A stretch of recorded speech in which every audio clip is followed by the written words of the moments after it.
Okay, so I recently asked all of you what you want to see in Payday 3 during its second year of post-launch support. I also said that I'd be asking that very same question to a bunch of other content creators and making a video going over what everybody had to say. Well, this is that video. We're going to start off by going through the comments from the community and then move on to the responses that I received from creators. Of course, you can find timestamps for those sections in the description of the video, and it's definitely going to be quite a long one, so feel free to listen to this in the background while you're doing other things, unless you happen to work for Starbreeze, in which case, grab a notepad, we have a lot of things to discuss, starting off with, will we even have a year 2? And honestly, I think the answer to this is yes, though in saying that, I also want to acknowledge that nothing has been confirmed for the second half of year 2, which would be after the Play-on Plan support would end, so it's entirely possible that even if we do get a second half of year 2, it would be without Play-on's backing. Obviously, we're still waiting to have it confirmed as to whether or not Play-on will be continuing to support Payday 3, that's not known yet. But given the recent upturn in Payday 3's content, I would like to think that they're going to stick around at least for another year. Payday 3's most recent DLCs have been a pretty nice step in the right direction, and I'd like to see the game being given an opportunity to continue in that direction. I think it would be a real shame to see the plug pulled on Payday 3 and have its opportunity to be better than Payday 2 taken away from it, especially after just a year or so of content, but thankfully I don't think that's going to be happening anytime soon, and even if Play-on do pull out, that doesn't necessarily mean Payday 3 is over. I strongly believe that we are going to get a full year's worth of content with year 2, especially if we have people like this in the community. We've got Nafa saying, I know, so I just bought the game. And I should also interject here and say, if I say anybody's names wrong, I'm tremendously sorry. But for those of you out there who own Payday 3 and may have stepped away from it at some point during year 1, Alistair here makes a very good point, saying they were considering coming back to Payday 3 for the first time since launch, but they're waiting for an announcement regarding the game's future before they do. I don't think Starbreeze are going to come out and cut support for the game, especially not after we've just started receiving content at a slightly more consistent rate, but I do understand the skepticism. Adam Terry cites the terrible modifiers, even more terrible loading times, and the lack of free content complemented to the paid content are the main reasons they don't play so much anymore, but interestingly enough, it seems like uninstalling DLCs will help speed up your loading times. I've not necessarily had slow loading times myself, but I have heard this from other people as well. Yup, It's Yuppie also wants to see some more free content, and Mochi comments what they claim to be a hot take, but I don't actually think is all that controversial, saying that they need new weapons, suit, and heist packs, as they're finding themselves stuck in a loop where they get excited for a heist, play it once on loud and then once on stealth, and then don't feel like playing it anymore after. And I imagine having that buzz that comes with the DLC release slowly fade out over the following weeks is something that a lot of people can relate to. And I think what they mean by weapons, suit, and heist packs is having more content in between DLCs as well. And I agree, I think the game would feel so much more alive if we got a little something every week, say a weapon here or there, or a couple of cosmetic items one week, or potentially even a heist one week. Recurring smaller content drops is something that's actually on the initial focus of Operation Medic Bag, and I'd like to see the frequency of these content drops increase during year 2. Having separate weapon and tailor packs is actually something echoed in Excalibur's comment as well. They also mentioned that they'd like to see more complex and well-built heists, both free and paid throughout year 2, as well as a mix of returning and new heisters, and hopefully a functional safe house in the future. Now I have quite the concept for a safe house that perhaps I'll put together in a video of its own at some point, but going back to Excalibur's comment, they also put a heavy emphasis on community challenges and events, which is something I'd love to see more of going into year 2 as well, as long as they're slightly more well thought out than Mask Mania. I quite like the idea of having weapon presets or paint jobs be the reward for one of these events, as that gives you something you can actually see when you play the game, as opposed to a mask or outfit that you can't actually see when you're playing. Hedwig on 6951 wants more weapons, but mostly more free content, as when compared to what we currently have, we can do better. Antinomity also wants more free content and a skills overhaul. Brace yourself, because we're going to be hearing a lot of that throughout this video. The current skill system is not savable, and a good skill system similar to Payday 2 or Payday 2's Restoration mod is badly needed if the game ever wants to make a full recovery. There's actually a comment that's going to be appearing later in this video about the skill system that I want to talk about more, so I'm going to be saving my thoughts on the skill system until we get there, but again, very good point from Antinomity. Tabby Guy also asks for more free content, but also specifies that they want to see more smaller story arcs like most of the contractors had in Payday 2, which I wholeheartedly agree with. Give us another story arc like Hector and finding out that he was the rat after Hoxton Breakout. One thing that I'd quite like to see, and I think fits in the game even more so now that the Legacy Heist tab has been renamed to the Side Hustles tab, is a heist that's actually contracted by one of the other heisters. Think about it for a moment. How interesting would it be if we had a heist that was contracted by Pearl, and throughout that heist we learned more about Pearl Pearl and her story. Obviously, I don't know exactly what that heist would be, as I don't know much about Pearl's story, but a heist contracted by her could open up the world of environmental storytelling to Payday 3 so much more. Just imagine all of the things we'd be able to deduce about Pearl's character from things like where the heist is set, who we're stealing from, and even things like the desired approach to the heist. If it was a heist that favored stealth, that's going to tell us quite a bit about Pearl's character, or equally, if it was a heist that was loud but planned very sloppily, that's also going to tell us quite a lot. If you couldn't tell, heists contracted by heisters is something that I've wanted to see in the game for a very long time now. And on the subject of heists and heisters, TheKknowley would like to see a new bank in their bank robbing game, William Heng would like to see Duke back as a heister, Verks loved Jimmy and needs him back, Big Matty would like to see Dragon and Election Day return, and Azure, all they want is Jacket, and then they're buying the game. They don't even care about offline mode. They just want Jacket. Carl also wants Jacket and Shadow Raid and Panic Room, and that love for Panic Room is shared by Creed. Slowing down after that little quick fire of heists and heisters, Noah Johnson would like to see heists have more creative escapes. They would also like to see overall longer heists with more sense of progression and different aspects to the map, like Birth of Sky and Beneath the Mountain from Payday 2. And I think they make a very good observation here by saying that Fear and Greed has some hints towards this direction, and they'd like to see it expanded on. I really like that they pointed out that Fear and Greed has some of these things in the heist already, as it just goes to highlight that the heists in Payday 3 are trending in the right direction. Heaven wants to see heists with more randomization, stating that Houston Breakout attempted that, but didn't really commit to it. Randomized heist RNG is crucial for replay value, and it's one of their top priorities for year 2 and onward. They're also advocating for a skill system overhaul, adding that the way it works right now is just not working and cripples build variety. Millie the Vampire would also like to see some randomization, but in the form of randomized loot. And they'd also like to be able to do more with their money and see it in a potential safe house, as well as having an offshore bank account again. Dominus Raptor wants to see two main things, besides the obvious more heists and weapons and so on. They want to see actually new heisters and akimbo weapons. I agree with them on both fronts here. I'd love to see some new characters. It still baffles me that we've only actually had one new heister in Payday 3 so far, and while I'm personally not the biggest fan of akimbo weapons, I'd still love to see them added to the game. Oliver Musil wants to see heisters be more lively during a heist, and I completely agree. Heister interaction is something the game is sorely missing. Kylan Davis would love to see Sangres as a returning heister, as well as the Krinkov, which if memory serves is the AK-74U, and the Chris Vector, as well as the Flamethrower as an overkill weapon. I've said this before, I'm not the biggest fan of the overkill weapon system as it currently is, but at the end of the day, I would still like to see a Flamethrower in the game. Black Painty here suggests a loud version of Shadow Raid, and I've got to say, one thing that I would adore to see going forward is legacy heists that are either exclusively loud or exclusively stealth are brought back with the possibility of taking both approaches. At least the heist that could somewhat make sense. Obviously, I'm not expecting Slaughterhouse to be stealthable, but maybe Panic Room could be. Or by the same token, perhaps there's a world in which the yacht heist could be completed in loud. Not only would this breathe new life into an old heist, but it would also, and I'm very well aware that this is going to be a hot take, justify a price tag on some of the legacy heists. I know Almir asked a couple of months back whether or not we'd be comfortable paying for some legacy heists, and I think this would be a case in which I would be. On top of a skill system rework, Slesh would also like to see some of the release day heists tweaked to be more fun and replayable by removing some of the objectives the community look on less favourably, shall we say. Dedicates also criticises some of the weaker objectives in the game, but actually brings up pre-planning and a cosmetics rework as well. So Atomic also brings up pre-planning in their mention of heist personalization and not the favours system, but touches on higher difficulties too, as does Sandwich and as does Gilby. Gilby also mentions some other things like a kick button, jukebox, and the fact that Payday 3 needs to step up its story, but I want to stay on the topic of difficulty for a little longer because Maxine here suggests that they should hold off on adding a new difficulty, citing the skill system as the reason the game is too easy. So while Gilby makes a very good point saying we need higher difficulties because if Starbreeze is going to keep making overkill harder, then the jump from very hard to overkill will be comparable to the jump to death sentence in Payday 2, Maxine suggests that instead of making a new difficulty, the skill system should be addressed. I think these are two very interesting comments to put together, as they both propose different ways that the difficulty imbalance in Payday 3 could be handled. So I want to once again pose a question to all of you. Out of these two methods of handling Payday 3's difficulty imbalance, which do you think would work better? Adding a new difficulty or reworking the skill system? Let me know in the comments section down below, and whilst you're down there, consider clicking that subscribe button. Staying on the topic of skills for a moment, Captain Hydrodus also wants a skill rework, but also suggests that Starbreeze should be transparent with a full Year 2 roadmap early. While I do like to know that we're going to be getting more content, I actually don't want such an in-depth roadmap at the start of the year. I quite like to be able to discover the content we're going to be getting as it's revealed to us. Sitting around knowing we're going to be getting 4 DLCs throughout the year, one in this month, one in that month, one in the other month, and one in the last month, doesn't really appeal to me. I kind of like knowing roughly when we're going to get them, but not knowing too much more than that. In my opinion, the roadmap for year 2 that I'd like to see is something more akin to the roadmap we got before launch, except this time I'd like to see it kept to. Now, this is the comment I was alluding to earlier when I said I had some thoughts to share on the skill system overhaul. Skyfar says, I don't really want the skill system to be changed. Now, obviously this cuts against the general consensus of the Payday 3 community, which is that we want a skill system overhaul. But what I hope happens when the skill system is inevitably reworked is something akin to Armor 2.0. What I mean by this is, in December, when Armor 2.0 comes out, we're going to be able to customize our own armor types. But through that customization, we can make the armor types that already exist in the game. If you enjoy using the adaptive armor with 2 chunks, you will still be able to use that. And the same applies whether you enjoy using the 1, 2, 3, or 4 chunks of the normal armor. What I mean by this in reference to the skill system overhaul is, while Edge, Grit, and Rush are currently the backbone of this system, so everything you do either has an effect on or grants you Edge, Grit, or Rush, perhaps in the new system, Edge, Grit, and Rush will still be part of it, but not be a mandatory addition of each build. So if you wanted to run an Edge build, or a Grit build, or a Rush build, or a synergy of the 3, you could, in the same way you could run a Dodge build. I just hope Starbreeze find a way that the reworked skill system can still provide what people currently enjoy about the skill system as it is right now, like Armor 2.0 does. Braxton Payne also comments on the flaws in the skill system, but actually touches on weapon modification systems as well, calling the current attachments bare bones and saying they feel like they make no difference whatsoever, adding that they don't think they've ever changed any of the attachments on their guns since unlocking them, which once they said that made me realize I don't think I have either. It seems like their criticism of the attachment system is shared by ODD343 and Agaseek as well. Yamagonk would like to see some of the SMGs moved into the secondaries category. While I've seen many people saying they want different types of secondary weapon, this is the first time I've seen anybody say they want the SMGs moved over to the secondaries category. But it's not just the SMGs, because they also mention in a reply that they want the Moscone 12 moved over there too, and Creed swoops in to agree. Creed would also like to see the return of the Infamy system because it gives the player something to grind for, and honestly that can't really be understated in Payday 3 given its current lack of content. Touching on customization, Creed would also like to see weapon presets gain the ability to be customized, as well as customizable suits and masks. A sentiment very enthusiastically shared by Kabob120.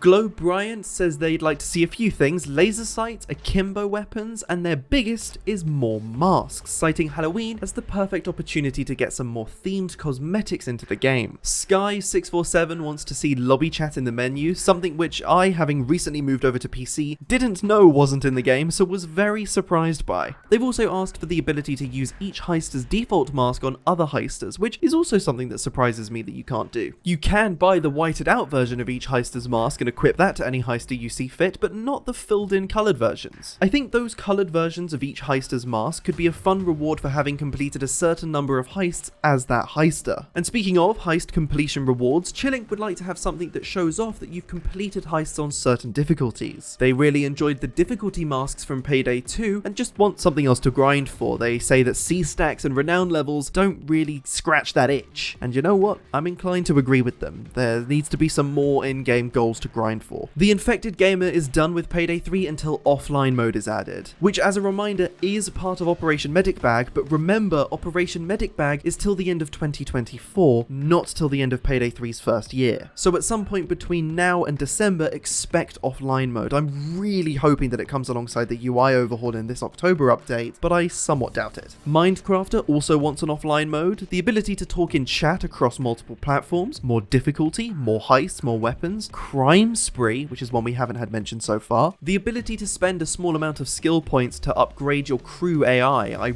really like that one. The crew AI in this game definitely needs some love at some point, and I'd really like to see them be given a small skill tree. The final things they share are the safe house and a test map, also shared by Eric Randall, a safe space for theory crafting builds and practicing parkour. The idea of having a shooting range style test map added into the game is something that I'd really like to advocate for, because while they exist in mod form on PC, there's currently no way to access something like that on console. Jomama mentions some HUD and UI changes that could actually be coming with this month's UI update. It's entirely possible that the police assault banner and how much money you get from from taking loose cash is all going to be part of the UI update coming at some point in the next couple of weeks. Benjamin G really wants to see the pre-planning system return and actually suggests that depending on how strong an asset is, it takes a cut of your IP and cash reward. Now, while I'm not sure if that's the best way to go around it, I do like the idea that pre-planning is a bit of give and take. So the more powerful an asset is, the more costly it is for you to use, and I don't just mean in regard to cash. Perhaps there's an asset that makes stealthing the heist easier, but if you do mess up and end up going loud, the assault waves are much harder, or something akin to that. Fabricade would not only love to see an RNG weather system added to the game, but has also noted that there's currently an issue with the gloves on female heisters. So if anybody from Starbreeze is watching, make sure you still have your notepads out. And please write down that Payday 3 needs to take bigger risks in regards to its story. While I disagree with this comment about bringing Concord back, I'd like to see Concord remain in the past, thank you very much. I would be receptive to him coming back if he came back and had actually killed some heisters. I don't know exactly who I'd want to see killed, but if Concord came back and had actually done something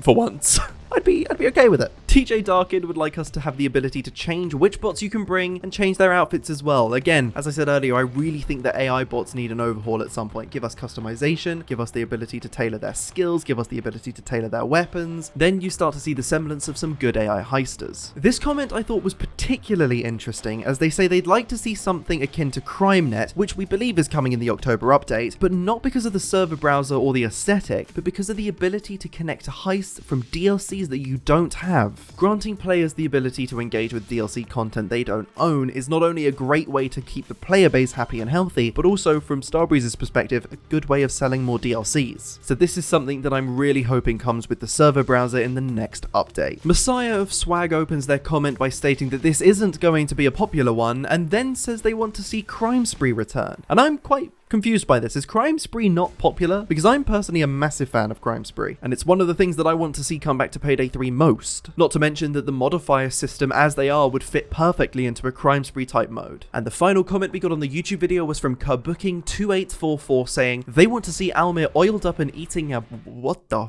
frick, dude, let's move over to Twitter. I never thought I'd say that sentence in my entire life, but starting off the replies that we got to the tweet I put out, Sir John Payday brought up weapon customization and attachments again, and added that some of the DLC exclusive attachments should be available on other weapons as well, which I completely agree with. I'd be interested to see how Starbreeze would handle that. If an attachment came with the Boys in Blue DLC, would you have to own that DLC to use it on something like the Car 4? James Sprules replied to Sir John Payday's tweet asking for more weapon attachments like different types of shells for shotguns, added laser sights and drum magazines, but also said to make attachments feel more noticeable, which is something we touched on a little bit earlier. James Sprules also left their own reply to my original tweet asking for a skills rework, more DLCs, the Payday card system to return, more weapon attachments, pump shotgun damage buff, a revision to the precision shot nerf, or a buff to the Rhinefield 900S's damage to compensate and help kill dozers. Interestingly enough, the Payday card system, which is the 3 cards that pop up at the end of a Payday 2 heist for you to choose from, is something that I thought a lot more people would have been asking for, but apparently not. I would have liked to have seen this system return as part of the renown rewards system, as currently they feel a little unceremonious. Raffi has asked for the skills and weapon leveling system to be overhauled, heist RNG to be reworked, and a set list of endgame rewards. And they also mention some more heister interactions. Delta also asks for better rewards from renown levels, and Bepis wants World War II weapons. Just One Random Boy has asked for the return of the holdout mode or some other endless survival mode. I really like their suggestion of picking a specific area in the heist and surviving for as long as you can, especially given that Payday 3's combat system is one of its strongest. In a survival mode as proposed, it would have its opportunity to thrive, as rarely in the base game of Payday 3 you're surrounded by that many enemies. Now, I don't know if that's just the Call of Duty Zombies player in me speaking out, but either way, I'd like to see an endless survival mode in Payday 3 in some way, shape or form. Tired Swiss has asked for jonklers, which if you don't know are jokers, and actually I'm going to leave a link in the description of this video to a tweet Tired Swift put out showcasing their concept for jokers. And I might make a separate video discussing jokers in Payday 3 in the near future, so I'm going to leave that one relatively unspoken for now. PdLucky is yet another person on the pile of those who have suggested a skills overhaul be added to the game, but has also suggested if they had to make an addition, it would be something like a melee system or akimbo weapons. And this tweet from PdLucky actually bridges us quite nicely onto the final section of this video, where I've reached out to a dozen or so Payday 3 content creators to ask what they'd like to see early in year 2. Picking up exactly where we left off with PdLucky himself, he's let me know that his community is quite interested in an expanded cosmetics system, allowing you to alter the color palette of any of the existing suits in the game. Now, this one was quite interesting to me, because if you take a look at all of the suits that already exist in the game, a significant chunk of them are just reskins of other suits in different colors. So perhaps if the ability to customize the color of your suit was added to the game, it would need to come alongside an entire cosmetic system overhaul, which I'm very interested in. Next up, I reached out to Cdawgg, who proceeded to send me through a PDF, which I have downloaded and have named the Cdawgg Manifesto. I have read through said manifesto, and I will be honest, I do prescribe to a lot of the philosophy behind it, starting off with the ability to restart back to the loadout screen. When you fail a heist in Payday 3, you have no way to change your build or anything unless you completely back out of the heist and rematchmake for it. Restarting back to the loadout screen would allow you to tailor your build, your weapons, and potentially even your favors, letting you re-strategize before you reattempt the heist you've just failed. Cdawgg also advocates for the ability to see players' builds when you're in the lobby with them, so you can see where they've put their skill points and maybe where you don't have to. Speaking of skills, of course, Cdawgg mentions the skill system rework once again, remarking that the current system is so uninteresting that she has zero motivation to learn what anything does. A couple of other things that Cdawgg mentions that I think are worth noting are that cloakers shouldn't be able to down the last person standing, the lead guard's pager should only consume one pager use regardless of how many times you answer it. I actually thought that's how it was supposed to work, and the fact that it consumed more than one was a bug for about the first few months of the game's launch. Weapon stats should actually display numbers rather than vague bars that don't actually seem to mean anything. The removal of seeded heists, and of course, because it's Cdawgg, the Hoxton nerf. I will leave this here and say no more about it. Moving swiftly on, I also got in touch with Red Arch Alive, who said he'd like to see a mix of new heists and a handful of legacy ones, but would like the majority of them to be original, and ideally with a few of them being free. He would also like to see the skill system reworked from the ground up, and some new heisters, but specifically mentioned he'd like to see Sydney as a returning heister. That love for Sydney is also shared by Karik, who mentioned first and foremost that he'd like to see her return as well. Karik also mentions a handful of returning weapons, being the Union 5.56, the Tempest 21, and the Wasp DS, but also brings some new weapons to the table in the form of the G11, XM8, and the Chaytak Intervention. He also desperately wants to see ammo funnel changed and remarks that it's going to be blocking any new potential systems or features tied to reloading, which we know is true because in the blog post that initially proposed the ammo funnel changes, it specifically mentions that this is getting in the way of features they wanted to develop. I imagine that would all be remedied with a skills overhaul, which many people have asked for today, including Karik, stating that he as well thinks the skill system as a whole needs gutting and overhauling. Karik actually proposes his own ammo funnel change by making the skill something that operates with diminishing returns. How this proposed change would work is that the first ammo box you pick up would give you 10 ammo, then the second would give you 8, then 6,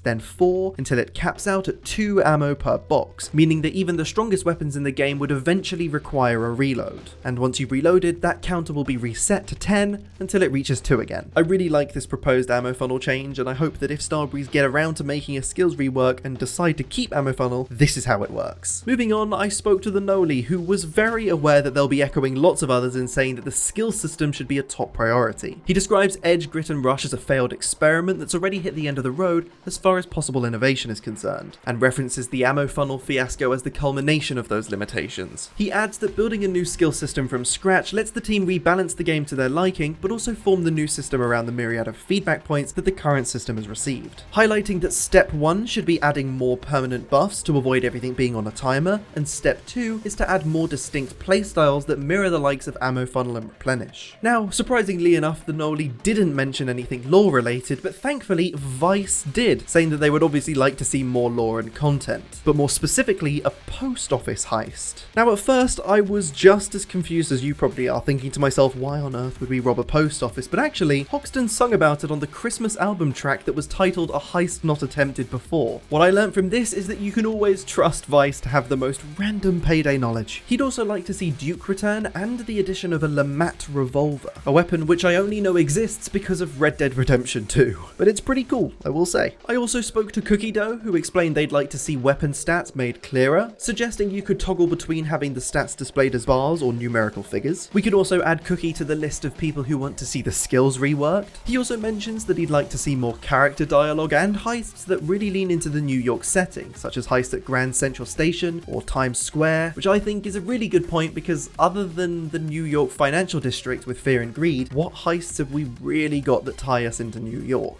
The final thing that Cookie mentions that I think is exceptionally important is accessibility settings regarding color filtering. Something that Cookie points out to me that I hadn't even really thought of is color filtering in heists like Fear and Greed could actually cause physical strain to some people's eyes. So while the ability to toggle such filters isn't necessarily the biggest thing in the world to everybody, there are some people out there that that's going to mean quite a lot to, so it is something I'd really like to see. Commander CH also sent through a list of things they'd like to see added to the game, such as the decoupling of modifiers from difficulties, but also giving us the ability to toggle how many modifiers we have turned on or not. As Commander states, they want to play with everyone turned on, for some reason. They've also asked for a host kick, crime spree, server browser that shows chosen tactics, so loud or stealth, but also the ability to create a title for your lobby, the option to buy heist-specific favors and buy favors in stacks, more loadout options as 7 isn't enough, the option to disable bots, the removal of the overkill weapon system, a rework to the weapon modification system since most of them don't do anything or are hardly noticeable, the ability to place favors anywhere on a heist instead of predetermined locations, and the final 2 points that Commander makes I think I want to give some extra special attention to. Firstly, turning the lobby into the host's safe house and giving everybody the ability to customize their own safe house. This is a perfect way of bringing more customization to the game, but also giving us more things to spend our money on. And taking this one step further, perhaps if we complete certain challenges, or say complete certain heists on certain difficulties, we'll get little trinkets that sit in our safe house that are exclusive to people who have done those feats. And the final point Commander makes is a heist editor. The ability to customize and tailor your own heists in-game will be such a welcome addition to console players who don't have access to mod tools. Higgy0110 says that the main thing that comes to mind is that Payday 3 desperately needs an AI rework like the Henchman 2.0 update from Payday 2. We've spoken about this at a handful of points throughout this video already, but the AI needs some love. They can't even revive each other. I would imagine though at some point down the line we're also going to be getting a Henchman 2.0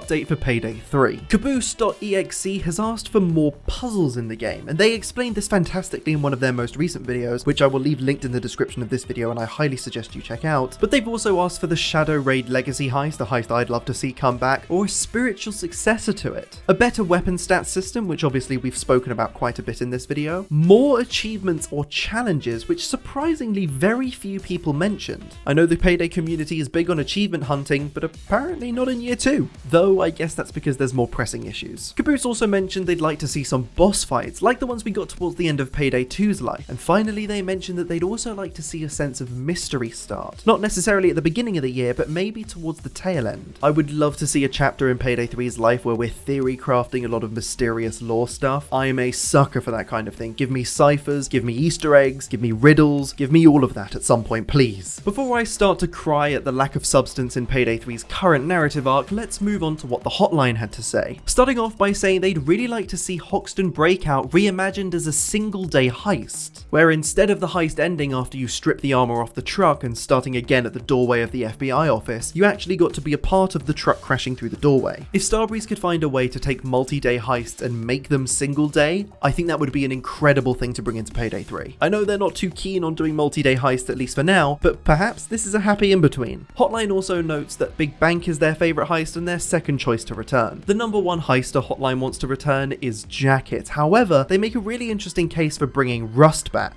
simply because they'd like to see Starbreeze have another go at Rust, rather than leaving him as wasted potential. Obviously, we all know that Rust is very unlikely to return, at least not with Ron Perlman as the voice actor, but I really like that concept of bringing Rust back just to have another stab at getting his character right. They'd also like to see some new heisters like Pearl, and make the suggestion that perhaps one of them could be ex-Murky Water. This could lead to a potentially interesting dynamic between the original Payday 2 characters that are never going to trust this ex-Murky Water individual, and some of the other new Payday 3 characters that are going to be a lot more accepting of them. The system Hotline wants to see changed the most is the favors system, and they also remark that they'd like to see the game get more thematically darker, having us leave more structural damage in our wake, just like Boys in Blue, maybe cutting some power lines or blowing some doors off their hinges in the future. But also to match that darker tone, the characters themselves and their voice lines in particular would need to take themselves a little bit more seriously. And as one final request from the Hotline, they've asked to be able to wear a dress. Last but certainly not least, I reached out to John from the Rusty Chains, who gave me a rather unexpected response and let me know that the Rusty Chains YouTube channel themselves have put together a video where they go over their Payday 3 Year 2 wishlist. So while I'm going to tell you that one of the #1 things John wants to see come back is Sokol, I'm not going to explain why and leave that up to him. And that's it, that's all of the big things that we want to see during Payday 3's Year 2. As always, let's keep the conversation going in the comments section down below, and whilst you're down there, consider clicking that subscribe button. As I alluded to earlier, the Rusty Chains have just released their video talking about what they want to see during Payday 3's second year. You can find that video on screen now. Thank you very much for watching this one, and I'll let you know that my next video is one that I'm very excited about. So with that all said, thank you very much for watching. If you liked the video, drop a like on the video. If you disliked the video, drop a dislike on the video. Thank you very much for watching once again, and I will see you